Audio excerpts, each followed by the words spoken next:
Boa noite a todos, quem está assistindo à noite essa live aí. Nós vamos fazer então esse primeiro momento para cantar junto com vocês em casa. E agora estaremos orando então para começar o nosso culto. Deus, nós estamos aqui, Senhor, te louvando, te cultuando, te agradecendo por tudo que tens feito por nós.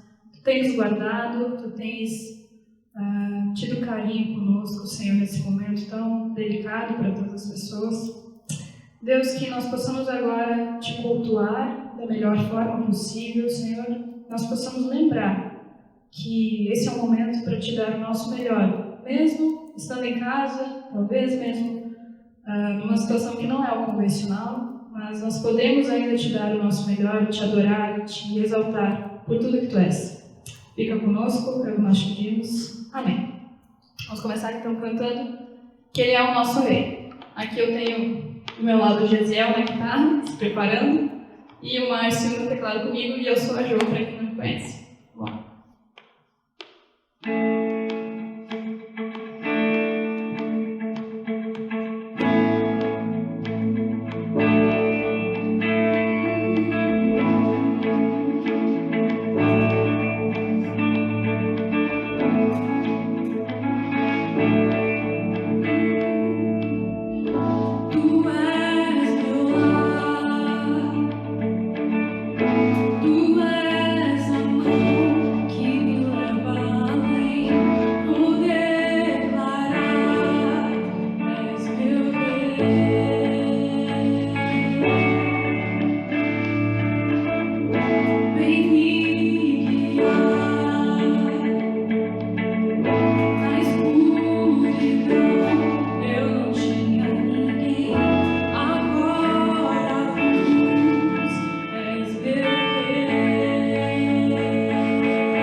As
E quando a gente tem o Senhor como nosso Rei, a gente consegue pensar que alguns outros não têm Ele em vista nesse momento tão difícil que a gente está passando, né?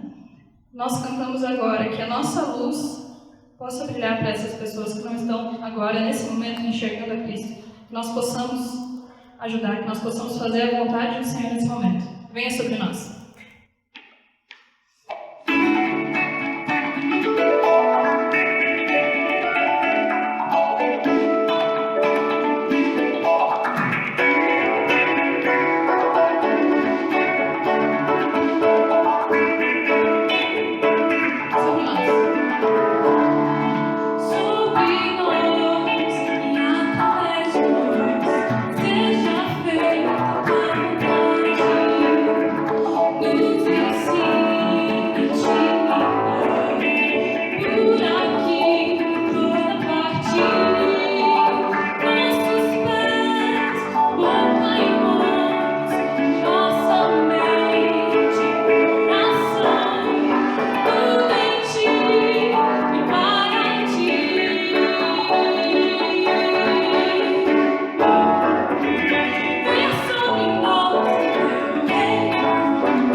Nossa última canção agora, nós vamos fazer a música que chama Comigo, do Leonardo Gonçalves. É uma música nova, quem não é da igreja ainda, quem é da igreja também não conhece ainda essa canção.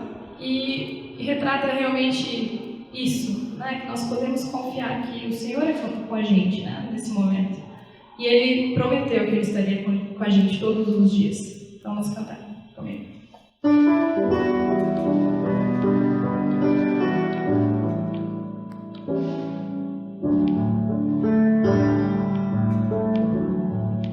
Cristo é meu pastor, nada faltará. Seja onde for, sempre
seja onde for,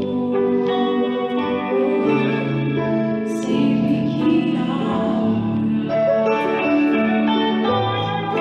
certo que a tua misericórdia, bondade me seguirão, eu habitarei na casa do Senhor. Eu não temerei, tu estás comigo. Eu não temerei, tu és meu pastor. Eu não temerei, pois tu estás comigo. Tu estás comigo. Tu és meu pastor. Se Ele está comigo, Ele é meu pastor.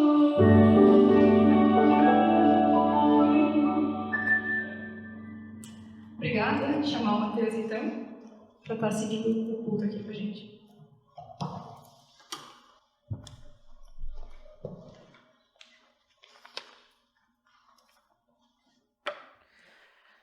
Maravilha, né? Coisa boa a gente poder matar também saudade de mais um pessoal da nossa música aqui da igreja, que qualidade fantástica. Quem sabe agora a gente já não dá um passo em breve para poder ter todas as músicas gravadas e filmadas quando a gente voltar da quarentena. Acho que o Rumenig encontrou um jeito aqui da gente fazer. Está rindo aqui atrás, mas é o nosso espaço que a gente pode dar, né? Saindo da quarentena, conseguir tirar algumas coisas boas disso aí também.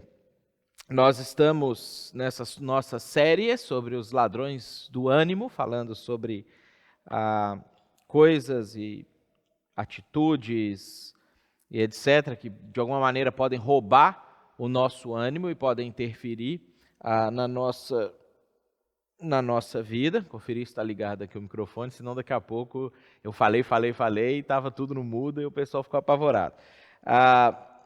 Antes da gente entrar na mensagem, queria já avisar para vocês que sem ser domingo que vem, que a gente ainda vai estar assim, online, no outro domingo, é o segundo domingo de maio, nós vamos ter o nosso culto presencial. Temos que respeitar todas as medidas de segurança que o Estado tem nos orientado, tem nos imposto, né? A gente tem algumas leis aí para seguir.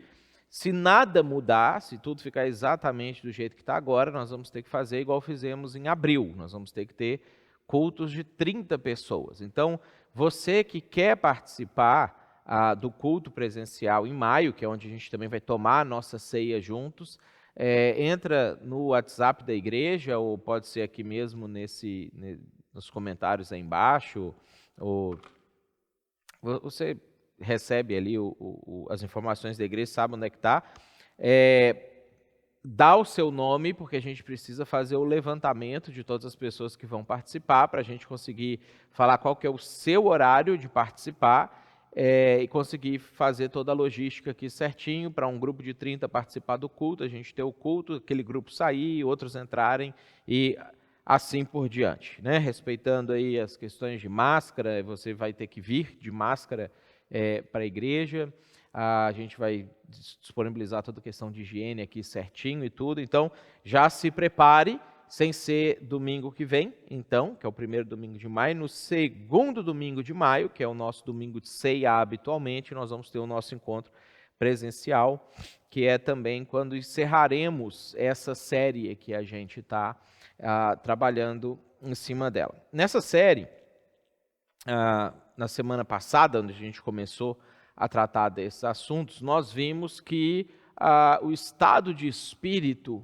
em que a gente se encontra, ele influencia as decisões que a gente toma, as reações que a gente tem, e também influencia o nosso relacionamento com Deus. Por isso que é muito importante que o nosso estado de espírito esteja bem, ou o mais próximo de bem que é possível que a gente consiga estar. E isso é algo tão importante, e Deus se preocupa tanto com isso, que na Bíblia a palavra anime-se, ela aparece 42 vezes, em situações e circunstâncias onde vamos dizer assim, que a gente habitualmente desanima, Deus chega, um anjo chega, uma pessoa de Deus chega para aquele que está começando a desanimar, está esmorecendo, está de alguma maneira sentindo mal em relação às coisas que estão acontecendo, e ele fala assim, olha, anime-se, e depois em seguida ele explica por que a pessoa deveria se animar. Mas isso é uma coisa extremamente importante. A gente viu também na semana passada que a quantidade de energia que nós gastamos para animar, seja a gente mesmo, seja outras pessoas, é muito maior do que o que a gente precisa para desanimar, né? Uma palavrinha que você fala, você consegue desanimar profundamente uma pessoa, e muito difícil você com uma palavra conseguir animar profundamente uma pessoa. Para animar alguém você tem que argumentar, explicar, e porque nós temos essa facilidade, essa tendência para o desânimo muito mais forte do que a nossa tendência para o ânimo. Então, a gente falou também na semana passada sobre qual que é o primeiro ladrão do ânimo, o vitimismo, né? Quando a gente entra nessa maneira de se comportar, nessa maneira de se relacionar com as coisas que acontecem na nossa vida, com as coisas que acontecem à nossa volta, com os problemas que a gente habitualmente tem, se você se torna um vitimista, isso vai roubar o seu ânimo. Não tem como você ter ânimo e uma narrativa vitimista a respeito da sua vida ao mesmo tempo. Hoje a gente vai falar sobre um segundo ladrão do ânimo, que é a comunicação negativa. Como que a comunicação negativa, ela também tem um poder enorme de roubar o nosso ânimo e impedir que a gente viva a vida como deveria de fato viver. O nosso cérebro, tá? Ele tem diversas áreas e diversas maneiras de organizar. Uma dessas áreas do nosso cérebro, ele tende ao negativismo, tá? A não ser no caso de algumas pessoas que nascem otimistas, que têm uma outra configuração cerebral, a maioria das pessoas tem no seu cérebro, ou o seu cérebro já configurado naturalmente para o negativismo. Algumas pessoas excessivamente para o negativismo, mas a média das pessoas, que não são pessimistas demais também, tem a sua dose mais voltada, ou o seu ajuste cerebral mais voltado para uma visão negativa das coisas do que para uma visão positiva das coisas. Os neurologistas, eles explicam que esse negativismo ele está ligado à história evolutiva do ser humano. Então, eu não estou falando da evolução do macaco, né, que a gente não veio de macaco, Deus criou o ser humano exatamente como é, mas quando Deus criou o ser humano, ele não criou o ser humano para ter medo de absolutamente nada, já que não existia problema no mundo, não existia perigo no mundo, não existia morte no mundo, mas a partir do momento que a morte entrou, os perigos entraram junto, os medos entraram junto, e o ser humano, ao longo então dessa história, desde que Deus o criou até os nossos dias, ele foi dentro do seu cérebro, mudando a maneira como ele tem a percepção das coisas, ou ele enxerga as coisas. A sobrevivência dos nossos antepassados dependeu do efeito que as experiências negativas tinham sobre o cérebro das pessoas. Então, os que aprenderam com as experiências negativas, passaram por alguma situação, ouviram alguma coisa acontecendo e aprenderam com aquilo ali, são os que sobreviveram. Aqueles que não aprenderam, aqueles que o cérebro não conseguia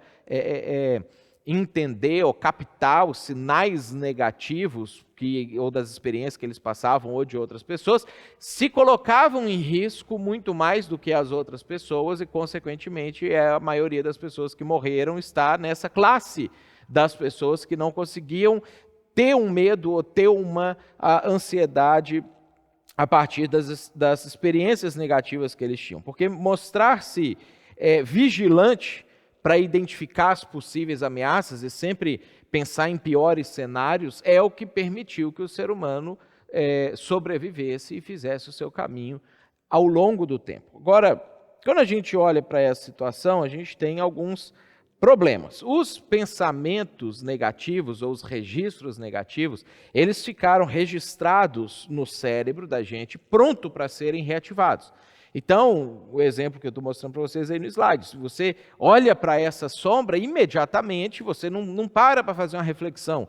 O que ela significa, como que ela se encaixa, não sei o quê. A sombra já aponta para você que existe um perigo. Então, o seu cérebro dispara mecanismos para o seu corpo de reações, a adrenalina sobe, você começa a ficar ansioso, você foge, você corre, você se prepara para agredir, que habitualmente são as duas reações que a gente tem, é agressão ou fuga por conta desse tipo de situação. E mesmo que as experiências positivas de um indivíduo superem as experiências negativas, o nosso cérebro tem mais facilidade de gravar mágoa, ressentimento, raiva, tristeza, do que alegria, realizações, coisas, porque ninguém morre de alegria. As pessoas morrem de situações que causam medo. Agora, mesmo quando uma situação não oferece perigo, ou o perigo é mínimo, é inofensivo, isso acaba nos afetando. O outro problema que isso causa é que você precisa de calma e de concentração para encontrar uma forma de você enfrentar um problema que está posto e que ele não é o problema imediato de você fugir de um perigo iminente, mas a reação que você passa a ter com isso, por conta do excesso das comunicações negativas, é que isso te abala mesmo para você tomar decisões que você teria tempo para analisar, para pensar e para poder refletir sobre essa situação. Então, por mais que esse comportamento ele garanta sobrevivência, em alguns casos, ele serve só para isso, sobreviver. E em alguns casos. Nós precisamos tomar uma decisão muito importante na nossa vida, então, quando a gente se encontra diante desse tipo de situação, que é a decisão a respeito de quem nós vamos ouvir. Quem são as pessoas que vão nos influenciar? Quais são as informações que, chegando para nós vamos dar um peso maior ou um peso menor? Já que a maioria das vezes nós não nos encontramos em perigos imediatos e o nosso mundo hoje ainda ele evoluiu para uma situação de segurança muito maior do que antigamente. Basta pensar quantos de nós nessa semana enfrentamos o medo de sermos atacados por um animal selvagem, né? A não ser que você foi num lugar inusitado, é zero a chance desse tipo de coisa acontecer. Ou quantos de nós ficamos com medo de uma horda bárbara invadir a nossa cidade e saquear tudo, matar todo mundo, roubar tudo, a não ser que você está me ouvindo do Oriente Médio ou de algum lugar da Ásia ou da África, é zero a possibilidade da gente ter esse tipo de medo. Os nossos problemas, os problemas reais que a gente enfrenta nos nossos dias, eles são problemas que nos dão tempo para pensar, nos permitem que a gente sente, que a gente analise, que a gente reflita sobre o que podemos ou pode ser feito em relação a essas coisas. Então a gente precisa parar para pensar a respeito disso. Quem é que vai dar a palavra final para a vida da gente? A quem nós vamos ouvir em última instância em relação às coisas que estão acontecendo? Se você é cristão, ou se você é cristã, se você entendeu o que Jesus fez por você, e você aceitou isso, se você entendeu que você, por causa do seu pecado, rompeu com Deus, e isso te trouxe sofrimento, e é isso que te traz morte, e nada que você faz pode resolver isso, e foi para isso que Jesus veio e morreu, para poder salvar você, e Ele ressuscitou para te dar a garantia de que Ele venceu a morte, então Ele pode estender isso para você também. Se você entendeu isso, e se você aceitou isso, você tem um fator a mais para considerar nessa pergunta que eu fiz para você, que é o que Deus fala a respeito dessas situações. Boa parte das pessoas, por causa do rompimento com Deus, não tem essa voz ou essa orientação para poder tomar as suas decisões. Por isso que a gente vê as pessoas, a maioria do tempo, em pânico e ansiosas e muito nervosas e o tempo inteiro pensando o que vai acontecer, o que eu vou fazer, como é que vai ser a minha vida. E às vezes, mesmo nós que entendemos o Evangelho e aceitamos, acabamos ficando um pouco contaminados por esse tipo de coisa. A solução para pessoas que ainda não reataram com Deus e se reconciliaram com Deus é procurar numa autoajuda, numa frase otimista, em alguma coisa que joga para cima, algum ponto de equilíbrio. E ajuda muitas vezes realmente. Você consegue, a partir de algumas frases mais positivas, de alguma comunicação um pouco melhor, isso ajuda você a equilibrar um pouco essa tendência ao negativismo e ao desânimo que a gente tem. Só que quando a gente tem a voz de Deus conosco, nós não temos somente um contraponto a respeito da situação negativa que a gente está envolvido nela. Nós temos algumas afirmações a respeito de como a vida é e de como nós deveríamos ou devemos encarar as circunstâncias na Bíblia.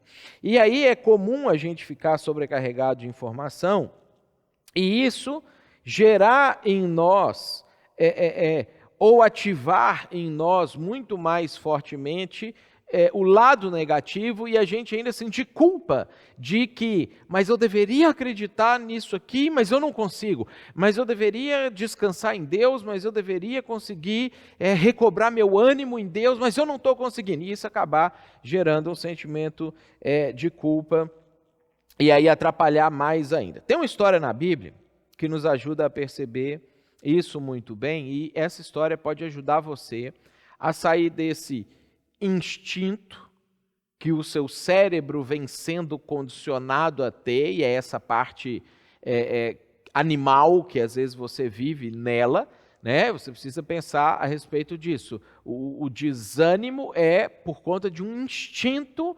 provocado pelo desenvolvimento humano ao longo dos séculos. Não é o que deve necessariamente orientar a sua vida, porque diferente dos animais, nós temos a capacidade de pensar e tomar decisões independente do primeiro sentimento ou do primeiro impulso que a gente tem. Então, essa história na Bíblia que eu quero trabalhar com vocês, está registrada em Números capítulo 13 e capítulo 14, nós não vamos ler, obviamente, todos os 2 capítulos, mas depois que a gente terminar, você pode pegar a sua Bíblia e fazer a leitura completa para analisar bem. É uma história que vale muito a pena você conhecer. Essa história ajuda a gente a decidir o que vai influenciar a nossa vida e o que vai influenciar o nosso ânimo sobre as coisas. Essa história é um pano de fundo bem rápido sobre ela. O povo de Israel tinha saído do Egito, eles já tinham atravessado o Mar Vermelho, já tinham recebido os 10 mandamentos no Monte Sinai, já tinham visto muitas coisas de Deus e muita proteção de Deus ao longo do caminho, e aproximadamente um ano depois que eles saíram do Egito, eles foram peregrinando na Península do Sinai, eles chegam no sul da terra de Canaã, que se tornaria posteriormente a terra de Israel, que era a terra que Deus tinha dado para eles e tinha falado, olha, eu vou libertar vocês de ser escravo no Egito, eu vou dar uma terra para vocês constituírem a vida de vocês, as famílias de vocês, os negócios de vocês. Então eles chegam nessa terra, e aí essa história se passa no momento em que eles estão para tomar a decisão sobre entrar na terra, como entrar na terra, por onde entrar, quais atitudes, quais estratégias eles iriam adotar.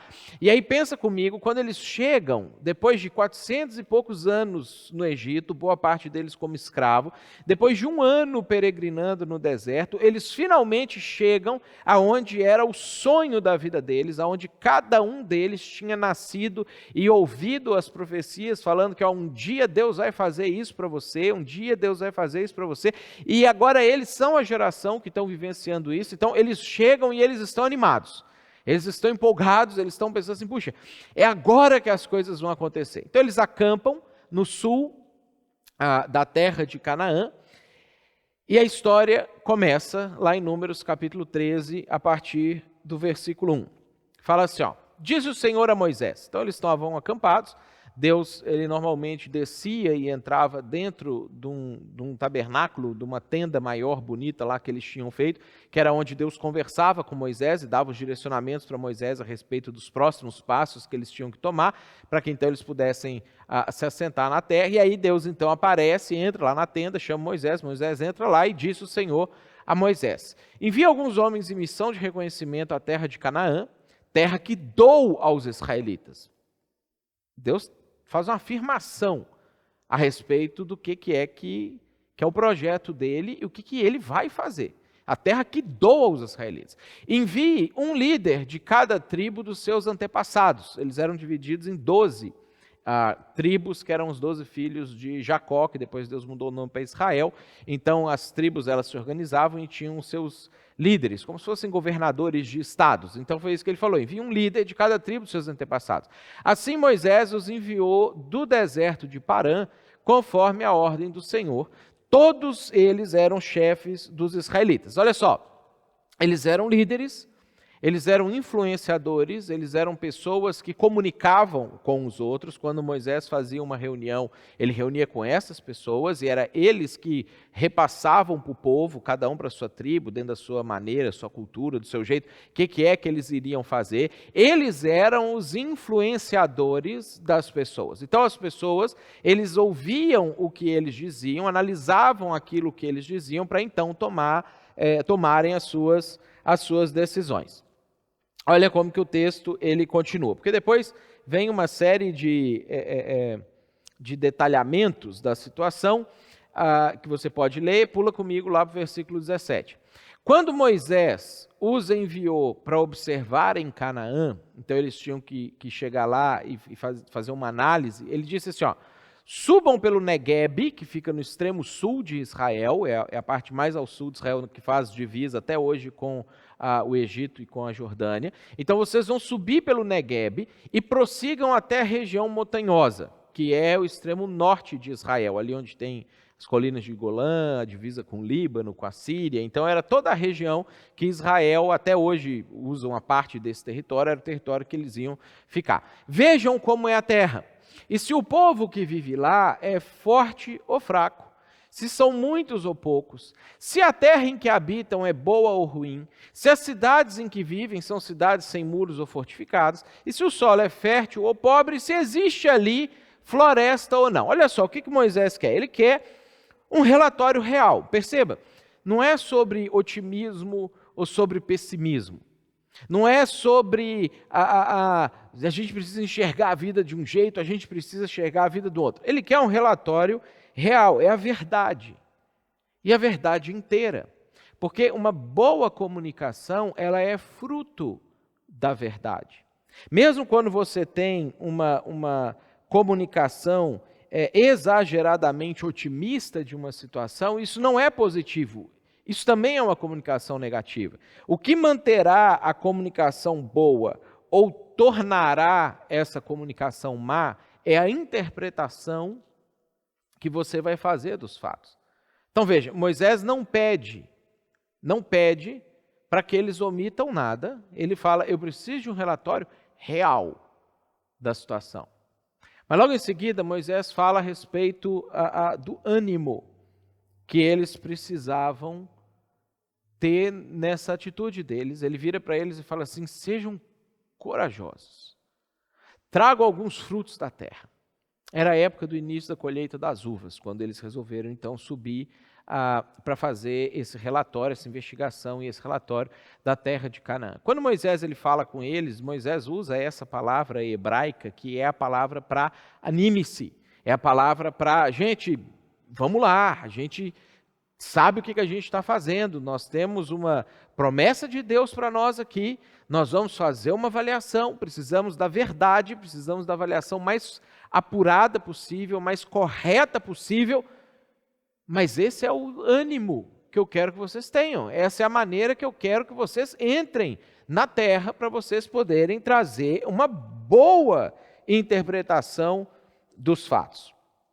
E aí o texto continua falando para nós. Eles subiram e observaram a terra desde o deserto de Zin até Reob, na direção do lado de Lebo Hamate, e aí depois cita várias outras terras aí que a gente não precisa detalhar agora. Chegaram a Hebron, onde viviam Aimã, Sesai e Talmai, descendentes de Enaque. Os descendentes de Enaque, ou os Enaquins, que eram uma família, uma tribo que existia naquela época, eles eram compostos por pessoas maiores, de estatura maior do que a média das pessoas. Então pensa assim, existe até hoje no mundo, uma tribo que a gente chama de pigmeus, que fica ali mais ou menos no centro da África. É uma tribo em que todas as pessoas que nascem daquela tribo, eles têm até 1,5 metro de altura, e eles não são anões, eles não têm nanismo, eles realmente só crescem até aquela altura. Todos eles são muito pequenininhos, é uma condição genética específica de desenvolvimento, que eles se incluíram nela ao longo de milhares de anos, que faz com que você tenha uma tribo de gente pequena existindo até hoje.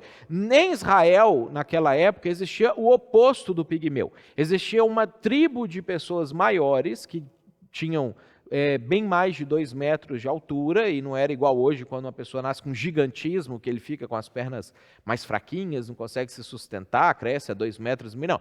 Eles cresciam para 2,5 metros, 2,80 metros, eles eram bem grandes, só que fortes, né? E aí, obviamente, se você vai encarar numa guerra, numa batalha, pessoas desse porte físico, você precisa ter muito mais gente para poder encarar essas pessoas, porque eles certamente vão levar muita gente embora. Esses eram os descendentes de Enac. Então, olha só, quando eles chegam na Terra, eles veem isso.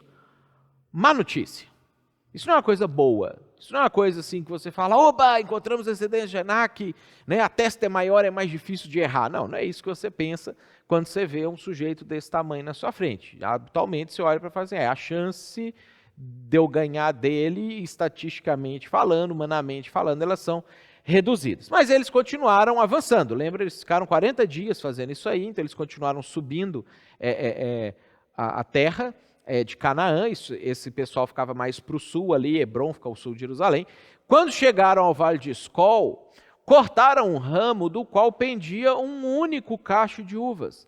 E 2 deles carregaram o cacho, pendurado numa vara, e colheram também romãs e figos. Essas eram as notícias boas. A terra não só tinha pessoas gigantes, que seriam pessoas difíceis de enfrentar, mas a terra também tinha uvas gigantes. A terra também tinha uma abundância de frutas incomum para a época. Fazia com que um cacho de uvas precisasse de 2 pessoas para poder carregar nas varas tal o tamanho daquele cacho. Isso é uma notícia boa. E isso é interessante, porque quando eles chegam lá, eles veem aquilo que a gente tem nas nossas vidas. Nas nossas vidas nós não temos só coisas ruins. A gente tem coisa boa também. A gente não tem só coisa boa. A gente tem coisa ruim também. É por isso que nós não somos incentivados por Deus a olhar só o lado bom das coisas. Se você olha só o lado bom das coisas, isso tem uma data de validade. Você não consegue viver o resto da sua vida desse jeito. E você vai ser pego por coisas ruins que você não se prepara para elas, que você não se organiza para elas. Mas se você pesa o lado ruim das coisas excessivamente, você, além de não conseguir desfrutar das coisas boas, você vai parar de produzir coisas boas também. Então, o que a gente vê claramente nessa passagem é a perspectiva que Deus deseja que eu e você tenhamos a respeito da vida. Nós precisamos enxergar as coisas ruins e nós precisamos enxergar as coisas boas e nós precisamos pesar essas 2 coisas adequadamente. Aí, eles viram todas essas situações e aí eles regressaram, e aí o texto continua falando do relatório que eles fizeram quando eles regressavam. Eles então retornaram a Moisés e Arão e a toda a comunidade de Israel em Cádiz, no deserto de Parã, onde eles prestaram relatório a eles, e a toda a comunidade de Israel, e lhes mostraram os frutos da terra. Então, eles chegaram para eles e falaram assim, vou mostrar para vocês o que a gente enxergou lá. E deram o seguinte relatório a Moisés: entramos na terra a qual você nos enviou, onde manam leite e mel. Isso é verdade, isso é uma coisa que Deus prometia para eles desde o Egito, né? E aqui estão alguns frutos dela. Gente, a terra é fantástica, a terra é maravilhosa, a terra, essa expressão que mana leite e mel, é essa ideia assim, tipo quando Pero Vaz de Caminha chegou com Pedro Álvares Cabral aqui no Brasil no ano 1500, e ele olhou para a terra do Brasil, essa coisa maravilhosa, pensando que eles vinham da Europa, já com a condição toda deteriorada e os climas desagradáveis, a miséria que eles viviam naquela época lá. E aí ele chega aqui, ele olha para a terra do Brasil e ele escreve assim: em se plantando tudo dá. Não importa o que você quiser cultivar nessa terra, que isso é uma terra maravilhosa. Essa foi a impressão que eles tiveram quando eles chegaram em Israel, e foi o relatório que eles passaram. Mas, e aí tem gente que fala, né, que quando você tem uma pessoa falando a respeito de alguma coisa que dá um elogio, e depois fala a palavra mas, né, que você pode desconsiderar tudo que a pessoa falou antes do mas e passar a considerar a partir daquilo que ela vai falar. Eu não acho que é literalmente desse jeito, mas tem um pouco de verdade nessa situação, e isso vai acontecer aqui agora. Então eles falaram assim, a terra é fantástica, mas o povo que vive lá é poderoso. E as cidades são fortificadas e muito grandes. E também vimos os descendentes de Anak. Pensa que seria o oposto, assim, se você falasse assim, vimos os pigmeus, né? Aí você fala assim, então, moleza, a gente pega uma meia dúzia aqui, a gente vai para lá e mata eles. Não, vimos os descendentes de Anak. Opa, meia dúzia deles é que nos matam. Os amalequitas vivem no Negueb, os hititas, os jebuseus, os amorreus vivem na região montanhosa, os cananeus vivem perto do mar e junto ao Jordão. Quando eles trazem um relatório, eles começam com a parte boa, mas depois a ênfase vai ficando só na parte ruim. E a maneira como eles foram passando o relatório, à medida que eles foram fazendo isso, foi fazendo com que quem escutasse aquilo falasse assim, acho que não vai dar não. Parece que não vale tão a pena assim para ganhar leite e mel a gente enfrentar essas situações. E aí o clima ele foi ficando pesado e o desânimo começou a tomar conta. Aí um dos que tinham ido para lá, que era um sujeito um pouco diferenciado, chamado Caleb, ele tem uma reação diferente. Então Caleb fez o povo calar-se perante Moisés, esses outros que estavam dando relatório, e disse, subamos e tomemos posse da terra. É certo que venceremos. Porque ele percebeu que o povo estava começando a falar, acho que não vai dar. Acho que é melhor a gente não enfrentar isso aí. Acho que nós vamos ser mal sucedidos se a gente fizer. E aí ele assume a direção da conversa, e quando a gente olha a fala de Caleb, ela não era otimismo puro. Caleb, ele não está como um agente motivacional no meio do grupo, falando, não, vai dar tudo certo e não sei o quê. Não, a gente vai ver isso mais para frente também, mas Caleb está amparado naquilo que a gente viu no iniciozinho do capítulo 13, quando Deus falou para Moisés, Moisés, vai lá, manda o pessoal olhar, porque eu vou dar a terra para vocês. Então, na mente de Caleb, ele sabia que tinha coisas maravilhosas na terra, ele sabia que tinham coisas terríveis e dificuldades imensas na terra, mas ele sabia que Deus tinha prometido que ele ia dar a terra para eles. Então, por que não entrar? Esse foi o questionamento de Caleb. Só que quando Caleb ele apresenta isso, a partir do conhecimento que ele tinha de Deus e do entendimento que ele tinha do que Deus queria que acontecesse, e esse é um fator importante para a gente conseguir vencer a má comunicação e ganhar ânimo na vida da gente, quando ele apresenta isso, o texto diz que os homens que tinham ido com ele disseram, não podemos atacar aquele povo, é mais forte do que nós. E espalharam entre os israelitas um relatório negativo acerca daquela terra. O que eles fizeram? Eles saíram daquela reunião e foram começar a falar, cada um com as suas tribos, cada um com seus responsáveis ali, o que é que eles achavam que eles precisavam recuar daquela decisão. Um relatório negativo, uma comunicação negativa. E disseram, a terra para a qual fomos em missão de reconhecimento devora os que nele vivem. Todos os que vimos são de grande estatura. Vimos também os gigantes, os descendentes de Enaque, diante de quem parecíamos a nós e a eles gafanhotos. Comunicação negativa. Você percebe que eles não foram lá e falaram para o povo a verdade. Eles não foram lá e falaram para as pessoas, existem essas coisas boas, existem essas coisas ruins. Eles selecionaram, em toda a informação que eles tinham, aquilo que eles podiam fazer para infundir desânimo nas pessoas. O que talvez, gente, não é diferente daquilo que a gente está vivendo hoje. A gente ouve notícia da política selecionada, a gente ouve notícia da pandemia selecionada, a gente ouve notícia da economia selecionada, a gente às vezes ouve notícia da nossa família selecionada e às vezes a gente começa a selecionar partes da notícia. E aí a onda que vem para nós não é uma onda de ânimo, então entendemos que esses aqui são os problemas que temos que enfrentar, vamos enfrentá-los, então essas são as circunstâncias, então vamos encontrar ferramentas para resolver isso. Não, é tipo assim, não tem mais jeito, não tem mais jeito, não tem mais jeito, não tem mais jeito, e isso vai abatendo o nosso ânimo. Quando o povo de Israel escutou o relatório daqueles espias, diz que naquela noite toda a comunidade começou a chorar em alta voz. E aí o desânimo se abateu sobre o país inteiro, sobre o povo inteiro.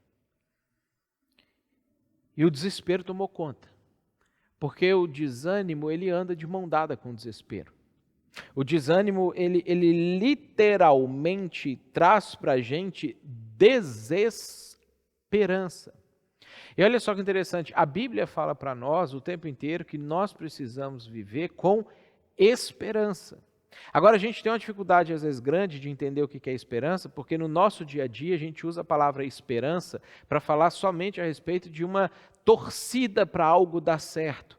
A esperança é a última que morre, porque eu torço para dar certo, eu torço para que as coisas se organizarem, eu torço não sei o quê. Só que quando a Bíblia fala sobre esperança, ela não fala a respeito de torcida para algo dar certo. Ela fala que você tem certeza absoluta que algo de Deus vai acontecer e você espera que aquilo aconteça. E como você espera que aquilo aconteça, você age de acordo com essa expectativa que você tem. Porque Deus prometeu para você que uma coisa vai acontecer, você baseia a sua confiança nessa esperança e nessa expectativa e você age de acordo com isso. Não é, tomara que tudo dê certo, não é pensamento positivo. Na Bíblia, a esperança é a convicção de que Deus vai cumprir a promessa dele, por isso você pode viver de acordo com isso que vai acontecer. Só que o desânimo, ele traz consigo desespero ou desesperança. Olha só o que acontece na sequência. Quando eles escutam essa notícia, depois que eles terminam de chorar em alta voz, então passa a noite chorando, quando eles acordam de manhã, eles tomaram algumas decisões. Primeiro, todos os israelitas queixaram-se contra Moisés e contra Arão, e toda a comunidade lhes disse: quem dera tivéssemos morrido no Egito. E se não fosse para morrer no Egito, quem dera tivéssemos morrido nesse deserto. A primeira coisa que o desespero e o desânimo e a má comunicação traz é que elas fazem você questionar as suas referências. As pessoas que são referências para você, as pessoas que trazem orientação para você, as pessoas que são pilares na sua vida, que ajudam você a perceber o mundo, a enxergar o mundo, começam a ser questionadas. E habitualmente são as primeiras pessoas a serem atacadas por conta dessa situação. Mas o problema não para por aí. Eles, depois de falar isso, eles falaram assim: por que o Senhor está nos trazendo para essa terra? Só para nos deixar cair a espada? Nossas mulheres e nossos filhos serão tomados como despojo de guerra, não seria melhor voltar para o Egito? O desânimo faz você questionar Deus. E aí esse é o pior dos problemas. Quando você começa a achar que Deus não está participando com você, não está junto com você, ou que Deus não vai cumprir aquilo que Ele disse, de certa forma você começa a chamar Deus de mentiroso. E a terceira coisa que o desânimo faz, a gente vê aqui no versículo 4, que eles disseram uns aos outros: escolheremos um chefe e voltaremos para o Egito. A má comunicação faz você tomar decisões idiotas.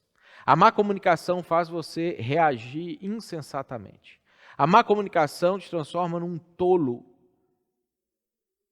E certamente as decisões que vão partir daí são decisões como essa, que o povo resolveu tomar. Vamos voltar para o Egito. Vamos pedir para ser escravo de novo. Vamos pedir para o faraó receber a gente lá e a gente vai voltar a trabalhar, porque não tem como a gente fazer esse tipo de situação.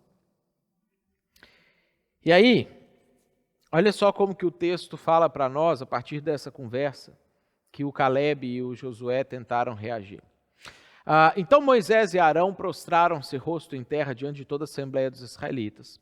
E Josué, filho de Num, e Caleb, filho de Jefoné, dentre os que haviam observado a terra, rasgaram as suas vestes, que é um sinal de tipo assim, gente, por favor, de desespero, não faz uma coisa dessa, é um sinal cultural que o povo de Israel tinha. Então eles rasgaram as suas vestes e disseram a toda a comunidade dos israelitas: a terra que percorremos em missão de reconhecimento é excelente. É excelente. Se o Senhor se agradar de nós, Ele nos fará entrar nessa terra onde manam leite e mel e a dará a nós. Ou seja, a gente não está indo no nosso braço, na nossa força. Deus disse que vai fazer isso. Somente não sejam rebeldes contra o Senhor. E não tenham medo do povo da terra, porque nós os devoraremos como se fossem pão. A proteção deles se foi, mas o Senhor está conosco, não tenham medo deles. Ou seja, perceba, não é um otimismo, um pensamento positivo, é uma análise completa da situação, a partir da perspectiva de que Deus está com eles, e isso pode acontecer com você também. Mas a comunidade toda falou em apedrejá-los. Quando eles ouviram o Josué e o Caleb tentando falar assim: não, gente, acorda, não faz isso, a gente tem que matar esses caras. Porque senão daqui a pouco eles vão fazer as pessoas se animarem, as pessoas vão querer entrar e aí todo mundo vai morrer. Eles são um perigo para a sociedade, eles são um perigo para as pessoas, temos que silenciar eles, que é o que habitualmente quando você tem, né, uma comunidade maciçamente se posicionando em uma situação. Será que é só um que vai estar certo? Será que é só dois que vão estar certos? A gente tende a seguir a manada, né? A gente tende a seguir burramente aquilo que está todo mundo falando, todo mundo dizendo, ao invés de a gente parar e pensar o que Deus está dizendo a respeito dessa situação. E eles queriam apedrejar o Josué e o Caleb, porque quando o desânimo está instalado, raramente você consegue voltar atrás. Por isso que é importante você nem permitir que o desânimo chegue. E você conseguir se cercar de todas as formas para que os ladrões do ânimo não roubem o seu ânimo. E aí o texto continua. A comunidade toda falou em apedrejá-los. Então, a glória do Senhor apareceu a todos os israelitas na tenda do encontro. Eu fico imaginando essa cena. O pessoal lá discutindo, reunindo, falando que apedrejar Josué e Caleb, Moisés e Arão com o rosto prostrado no chão, pensando: Deus, e agora? O que vai ser? O que a gente vai fazer? Eu não tenho mais como conduzir esse povo. E de repente, Deus desce do céu, a tenda do encontro brilha, um fogo diferente aparece, um negócio aparece, e Deus, de dentro da tenda, porque o povo não podia ver a Deus, senão eles morriam, por conta da glória e da santidade de Deus, em oposição ao pecado extremo do povo, de dentro da tenda, o Senhor disse a Moisés: até quando esse povo me tratará com pouco caso? Eu fico imaginando o silêncio que tomou aquele lugar. Até quando se recusará a crer em mim, apesar de todos os sinais que eu realizei entre eles? O desânimo pode levar você a perder a fé e a desprezar a Deus. E aí, seu problema está completo. Porque se você perder a fé e se você desprezar a Deus, tudo aquilo em que você de fato poderia depositar a sua esperança, a sua expectativa, a sua certeza para você agir para aquilo, você vai perder. E aí, de fato, você vai ficar largado à sua própria sorte. De fato, você vai ter que conviver com o caos, de fato, você vai ter que conviver com o sofrimento, que habitualmente é maior do que a alegria quando a gente está vendo naturalmente na vida. O desânimo pode fazer você romper com Deus. Eu queria pedir que você não deixasse isso acontecer de maneira nenhuma na sua vida. Depois disso, Deus e Moisés têm um diálogo. Deus chama Moisés para dentro da tenda, e Deus e Moisés começam a conversar a respeito do que fazer com o povo. Você pode ler do versículo 12 até o versículo 23 esse diálogo. E Deus vira para Moisés e fala assim: Moisés, para mim deu, eu acho que eu vou eliminar esse povo, eu vou terminar com esse negócio, eu vou matar todo mundo, esse povo não tem jeito, eu vou fazer de você uma grande nação. Aí Moisés fala assim: não, Deus, não faz isso, se o Senhor fizer isso aí, o povo, os outros povos das outras, porque as outras nações estavam desanimadas, e com razão, que eles não tinham onde mesmo depositar a esperança deles, já que eles estavam rompidos com Deus, né? Então o povo já estava em pânico, porque já tinham ouvido que Deus tinha libertado o povo do Egito e estava trazendo o povo, eles já sabiam que a hora que o povo de Israel chegasse ali, era causa perdida, como de fato quando a gente lê no livro de Josué, a gente vê que acabou acontecendo. E aí Moisés vira para Deus e fala assim: Deus, não faz isso, porque os outros povos que têm ouvido da sua grandeza, da sua magnitude, tudo que você fez, se eles ouvirem que o povo todo morreu no deserto, eles não vão achar que o povo fez, eles vão falar do Senhor. Eles vão questionar o Senhor, eles vão dizer: foi Deus que não conseguiu trazer o povo até o fim, o povo morreu pelo caminho. E aí Deus vira para Moisés e fala algumas outras coisas com Moisés, fala assim: mas isso não vai ficar assim. E Deus vira e fala para Moisés: Moisés, ninguém dessas pessoas, ninguém vai entrar na terra. Vocês vão ficar 40 anos agora circulando no deserto até morrer o último desses. E aí os filhos deles, os netos deles vão poder entrar na terra daqui a 40 anos. Mas aí, em meio à discussão, Deus faz uma afirmação que nos alerta sobre o ânimo. Lá no versículo 24, Deus ele fala assim, no 23, no 24, ele fala assim: nenhum deles chegará a ver a terra que prometi com juramento aos seus antepassados, ninguém que me tratou com desprezo haverá, mas como o meu servo Calebe tem outro espírito e me segue com integridade, eu o farei entrar na terra que foi observar e os seus descendentes herdarão. Olha só que interessante. Calebe filtrava tudo o que ele ouvia, filtrava todas as informações, todas as percepções dele, através de um espírito, ou seja, sentimentos, sua maneira de reagir internamente a respeito das coisas, um espírito diferente, e integridade, que são as decisões. Deus falou assim: Calebe tem outro espírito, e ele me segue com integridade. Ele tem outra maneira de perceber as coisas, de sentir as coisas. E ele tem uma outra maneira de tomar as decisões na vida dele. Se você conseguir ancorar os seus sentimentos e as suas decisões em Deus, você jamais vai permitir que a comunicação negativa roube o seu ânimo. E aí eu pergunto de novo para você: a quem que você vai dar ouvidos? Qual que é a sua principal fonte de informação? Quem é que mexe com você quando fala? É o que você assiste na televisão? É o que você vê nas redes sociais? Ou é o que você escuta do Senhor? De novo, se você ainda não consegue escutar o Senhor, eu queria convidar você a tomar uma decisão definitiva na sua vida, de você reconciliar com Deus, para que você possa, como Calebe, ter um outro espírito, e para que você possa entender o que é integridade na tomada de decisões na sua vida, porque isso certamente vai trazer ânimo para você, isso certamente vai blindar os seus sentimentos e a sua forma de encarar as coisas que estão acontecendo. O que você ouviu no último mês que mais te desanimou?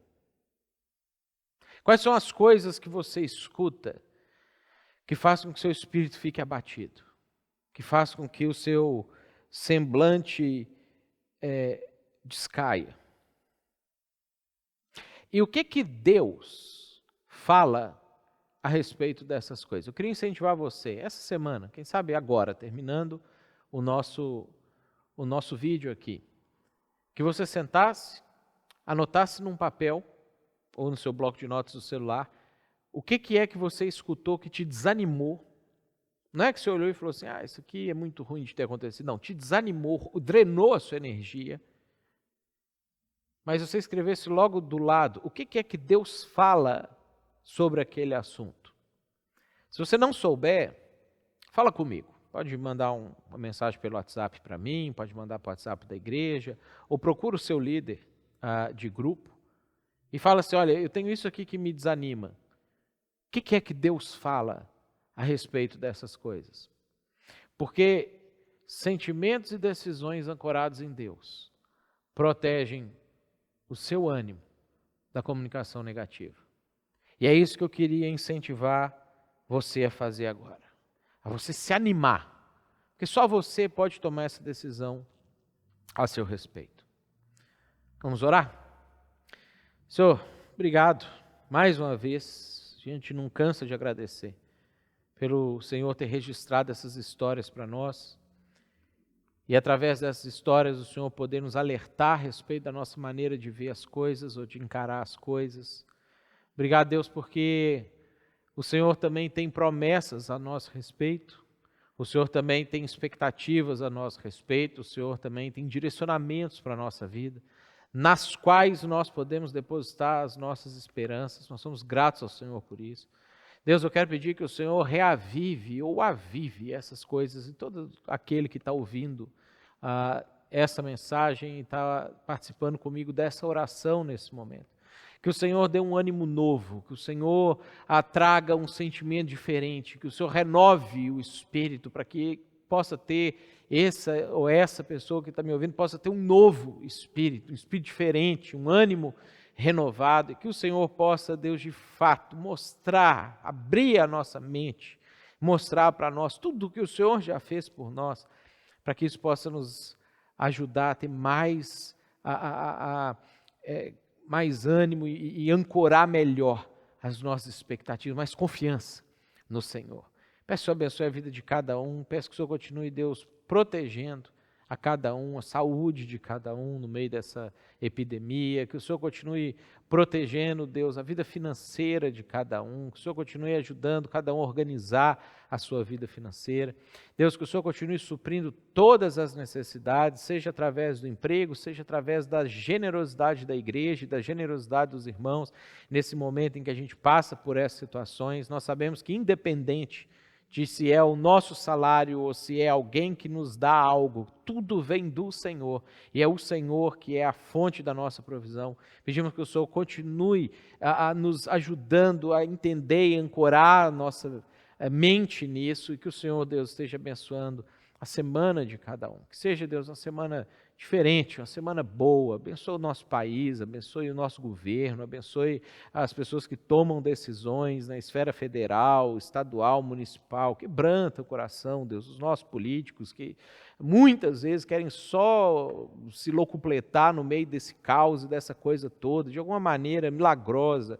Abra a mente deles, o coração deles, para dar uma freadinha, Deus, nessa sanha arrecadatória que esse pessoal vive nela, para que eles possam parar e prestar um pouco atenção na nação, Deus. Que o Senhor tenha misericórdia do nosso Brasil. E nós sabemos que, independente do que acontecer, o Senhor estará com aquele que confia no Senhor, e é em Ti que nós vamos depositar a nossa esperança e a nossa convicção, e vamos tomar as nossas decisões a partir do que o Senhor fala a respeito da gente, Pai. Peço que o Senhor abençoe a todos nós, livra-nos do mal e não deixe a gente cair na tentação de permitir que as comunicações negativas nos desanimem. Nós oramos a Ti em nome de Jesus. Amém. E que o amor de Deus, o nosso Pai, que a graça do nosso Senhor e do nosso Salvador Jesus, e que a comunhão do Espírito Santo esteja sobre a sua vida, hoje e sempre. Amém. Deus te abençoe.